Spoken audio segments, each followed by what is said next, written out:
লোপামুদ্রা মিত্র এবং বাকি জাজদের এন্টারটেইন করার জন্য বাংলাদেশের আর এক নক্ষত্র, please welcome the super hot Ishtiaq Naser.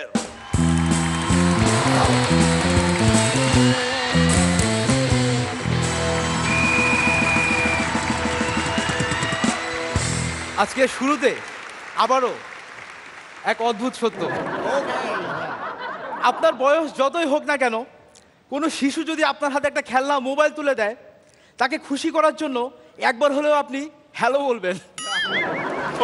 সত্য বন্দ্যোপাধ্যায় এসছে। আমি এই ধরনের জোক বলে সবচেয়ে খুশি হয় আমার মেন্টররা। Oh, the childish pranks. আমার মতো যারা অবাধ্য সন্তান তাদের জন্য বলি, তোমার মা বাবা যখন ডাকবে প্রথম ডাকে কখনো সাড়া দিও না। রাতের বেলা মা যদি ডেকে বলে এই তাড়াতাড়ি চলে আয় ডিনার রেডি, তো প্রথম ডাকে কখনো সাড়া দিও না, তা না হলে কিন্তু গ্লাস আর প্লেটগুলো তোমাকে রেডি করতে হবে। কৌশিক বানি দিল গো। ইদানিং অনেক নতুন নতুন টেকনোলজি মোবাইল আবিষ্কার হচ্ছে। রিসেন্টলি আমাদের শুভদীপদার হাতে নতুন একটা ফোন দেখলাম, বলে জানিস আমার এই ফোন দিয়ে পানির নিচেও ছবি তোলা যায়, তবে একবার। এক হাজবেন্ড সন্ধ্যাবেলা বাড়ি ফিরলো, এলোমেলো চুল, ছেঁড়া শার্ট, একেবারে বিধ্বস্ত অবস্থায়। তো বউ জিজ্ঞেস করলো কি ব্যাপার, কি হয়েছে? আর বলো না, এই অ্যাপার্টমেন্টের ম্যানেজারের সঙ্গে কিছুক্ষণ আগে তুমুল মারামারি করে আসলাম। বেটা বলে কিনা এই বিল্ডিং এ সব মহিলার সাথে রিলেশন আছে, শুধু একজন ছাড়া। ও তাহলে উনি নিশ্চয়ই তিনতলার মিসেস বাসু হবেন। মিসেস বাসু। আমাদের শুভদীপদার হঠাৎ একদিন নাইট ক্লাবে যাওয়ার খুব শখ হলো। মার্শালাকে, কিন্তু সে তো চেনে না যে নাইট ক্লাবের ঠিকানা কোথায়। ঘুরতে ঘুরতে এক বাড়ির সামনে যে দেখে ভিতরে অনেক নারী পুরুষের চিৎকার, হই হল্লা, গান বাজনার শব্দ ভেসে আসছে, পার্টি হচ্ছে। তো সে অনেকক্ষণ দরজায় ধাক্কানোর পর ছোট্ট একটা জানালা খুলে গেল, দারোয়ানের গলা, কি চাই? দাদা দেখুন আমিও ভেতরে যেতে চাই, ওদের মতো আমিও আজকে নাচবো, গাইবো, ড্রিঙ্ক করবো, জীবনটাকে এনজয় করবো, সোজা কথা আমি পাগলামি করতে চাই। দেখুন এটা তো আসলে ক্লাবের মেম্বারদের জন্য, তো আপনি 500 টাকা দিন, আমি দেখি কি করতে পারি। শুভদীপ টাকা দিয়ে দিল। তারপর জানলা বন্ধ হয়ে গেল, আধা ঘন্টা যায় দরজা খোলে না, 1 ঘন্টা যায় দরজা খোলে না। শুভদীপ আবার জোরে জোরে ধাক্কা শুরু করলো। কিছুক্ষণ পর দারোয়ানের আবার সেই কণ্ঠ শোনা গেল, কি চাই? দাদা আপনাকে তো বললাম আমি পাগলামি করতে চাই। আবার সব শেষে আবার ইয়াং ছেলেমেয়েদের বলছি, জীবনে সফল হতে গেলে কিছু কিছু ইন্সপিরেশন কিন্তু আমাদের নিজেদের ঘর থেকে আমরা পেতে পারি।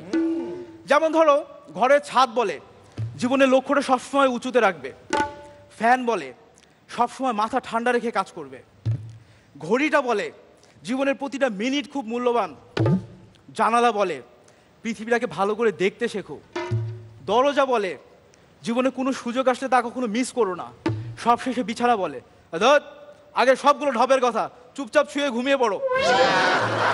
Thank you.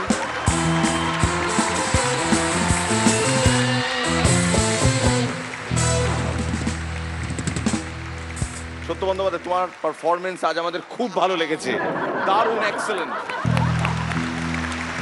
রনিদা, তোমার নিজস্ব অ্যাটিটিউড তো ছিলই, তার বাইরেও আজকে আরও কিছু ছিল, আরও হালকা মেজাজে ছিলে, আরও মনে হচ্ছিল নিজে মজা করছো এবং একদম মনে হচ্ছিল কোনো একটা আড্ডায় তুমি যোগ শেয়ার করছো, এখানটায় স্টেজে দাঁড়িয়ে পারফর্ম করছো না। Very nice, excellent performance, all the best. Paran Bandyopadhyay, আগেছি অনেক ভালো, এনজয় করেছি, কিপ ইট আপ। এবার লোপাদি। আমি তো প্রথম দেখছি, আমার বেশ লেগেছে। লোপাদি দেখতে কেমন? বেশ নেরুমুন্ডু আলো। নেরু কাকমুন্ডু, পাবলো নেরুদা। এইবার বলবেন শ্রীলেখা মিত্র। ইশতিয়াক, ভীষণ ভালো লেগেছে আজকে তোমাকে দেখতে, performance very good, all the very best. Excellent Ishtiaq Nasser. শ্রীলেখাকে আজ কেমন লাগছে? খুব সুন্দর। কি? খুব সুন্দর। কতটা? অনেক অনেক সুন্দর। তুই আমার চোখের দিকে তাকিয়ে বলো, তুই মিরের দিকে তাকিয়ে বলছো আমাকে সুন্দর লাগছে, এটা কিরকম ব্যাপার? খুব খুব সুন্দর লাগছে। বলো আপনাকে ভীষণ সুন্দর লাগছে। তোমাকে তোমাকে তোমাকে তোমাকে তোমাকে ভীষণ সুন্দর লাগছে। তোমাকে ভীষণ সুন্দর লাগে।